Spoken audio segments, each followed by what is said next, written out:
ஆமாங்க, தமிழகத்தில் நகைக்கடன் தள்ளுபடி குறித்து ஒரு மிகப்பெரிய அறிவிப்பு மற்றும் எதிர்பார்ப்புகள் வந்தாச்சு. யாருக்கெல்லாம் இந்த நகைக்கடனுடைய பலன் கிடைக்கும், தள்ளுபடி குறித்த முக்கிய எதிர்பார்ப்புகள் என்னென்ன, எந்தெந்த வங்கிகளில் தள்ளுபடி கிடைக்கும், எந்த தேதிக்குள்ளே நீங்கள் நகைக்கடனை வைக்கணும், பிற தேர்தல் கால வாக்குறுதிகள் என்னென்ன, முக்கிய சாட்சிகளினுடைய வாக்குறுதிகள் என்னென்ன, இந்த பதிவை பற்றி இது எல்லாத்தையும் தான் இந்த பதிவில் நம்ம பார்க்க போகிறோம். நீங்கள் நம்முடைய சேனலில் முதல் முறையாக பார்க்குறீங்க அப்படின்னா மறக்காமல் ஒரு சப்ஸ்கிரைப் அண்ட் பெல்லை கிளிக் பண்ணி வச்சுக்கோங்க. திமுக 2021 சட்டமன்ற தேர்தலில் தமிழ்நாட்டில் ஆட்சிக்கு வந்தால் 5 பவுன் அதாவது 40 கிராம் வரையிலான தங்க நகை கடன்களை தள்ளுபடி செய்யும் என வாக்குறுதி அளித்தது. இந்த வாக்குறுதி குறிப்பாக ஏழை மக்களின், விவசாயிகள் மற்றும் பெண்களுக்கு உதவுவதற்காக அறிவிக்கப்பட்டுள்ளது.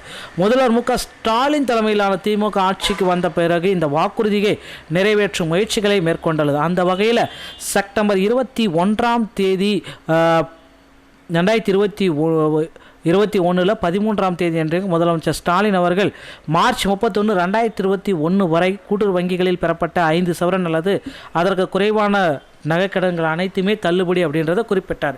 ஸோ இதே போல தான் இந்த ஆண்டும் ஜனவரி 31 வரை பெற்ற இந்த 2026 ஜனவரி 31 வரை பெற்ற கடன்கள் அனைத்துமே தள்ளுபடி அப்படின்ற ஒரு அறிவிப்பு வர இருக்குது.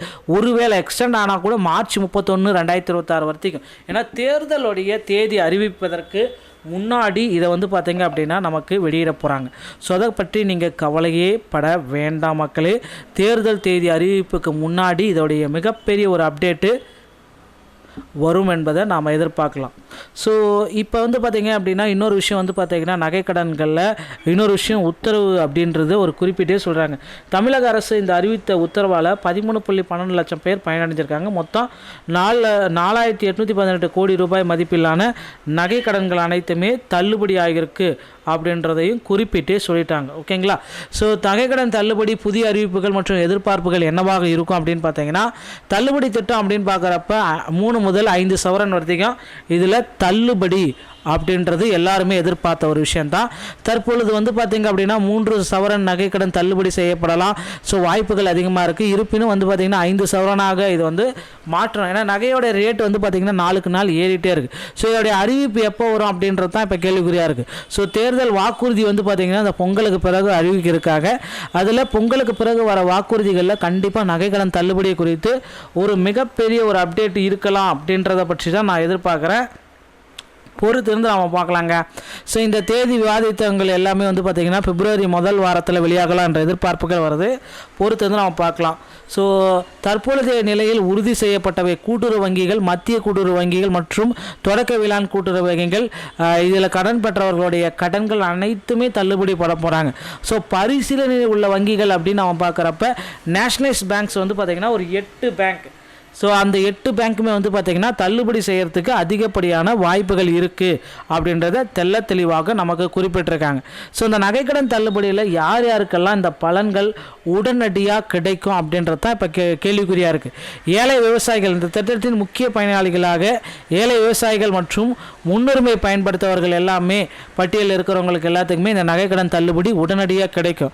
2021 மேல்முறையீடு செய்தவர்களுக்கும் இந்த நகைக்கடன் தள்ளுபடி இந்த டைமில் கொடுக்க போகிறாங்க. 2021 தள்ளுபடி திட்டத்தில் நிர்வகிக்கப்பட்டு மேல்முறையீடு செய்து அத்தாட்சி வைத்திருக்கும் அனைத்து நபர்களுக்குமே இந்த தள்ளுபடியை முழுமையாக கொடுக்க போகிறாங்க. பொதுமக்களுக்கு வாய்ப்புகளுக்கு விவசாயம் அல்லாத அல்லது தங்கள் சொந்த தேவைகளுக்காக நகைக்கடன் பெற்ற தொழிலுக்கு பயன்படுத்திய நபர்களுக்கும் பார்த்தீங்கன்னா நகைக்கடன் தள்ளுபடியிலிருந்து முழு விலக்கு கொடுக்க போகிறாங்க. ஸோ தேர்தல் வாக்குறுதிகளில் நகைக்கடன் தள்ளுபடி குறித்து ஒரு மிகப்பெரிய ஒரு அப்டேட்டு வர இருக்குங்க. திமுக அரசு மகளிர் உரிமை தொகையை 1,500 ரூபாயாக உயர்த்துவது குறித்தும் ஆண்களுக்கு நகர பேருந்தில் இலவசம் குறித்தும் முக்கியமான திட்டங்கள் எல்லாமே வர இருக்குங்க. முக்கிய கட்சிகளுடைய வாக்குறுதிகள் அதிமுக 12ஆம் வகுப்பு மாணவர்களுக்கு லேப்டாப் மற்றும் தாலிக்கு தங்கம் திட்டத்தை மீண்டும் கொண்டு வருவோம் அப்படின்றத அவங்க கூறிட்டு இருக்காங்க. ஸோ இது எல்லாமே பார்த்தீங்கன்னா நகைக்கடன் தள்ளுபடி விரைவில் வர இருக்குது அப்படின்றத ஒரு மிகப்பெரிய ஒரு அப்டேட்டு ரெடியாக இருக்குங்க. பொறுத்து நம்ம பார்க்கலாம். ஸோ இது எல்லாமே பார்த்தீங்கன்னா தேர்தல் அறிவிப்பு வரும். நகைக்கடன்களை நீங்கள் ஜனவரி 31ஆம் தேதிக்குள்ளார உங்கள் பேங்க் அக்கௌண்ட்டில் கூட்டுறவு வங்கிகளை நகைக்கடன்களை வச்சுக்கோங்க. இதுதான் லாஸ்ட் அப்டேட்டுன்னு நம்ம சொல்லலாம். மீண்டும் ஒரு நல்ல தகவலோடு நான் உங்களை சந்திக்கிறேன். நன்றி, வணக்கம்.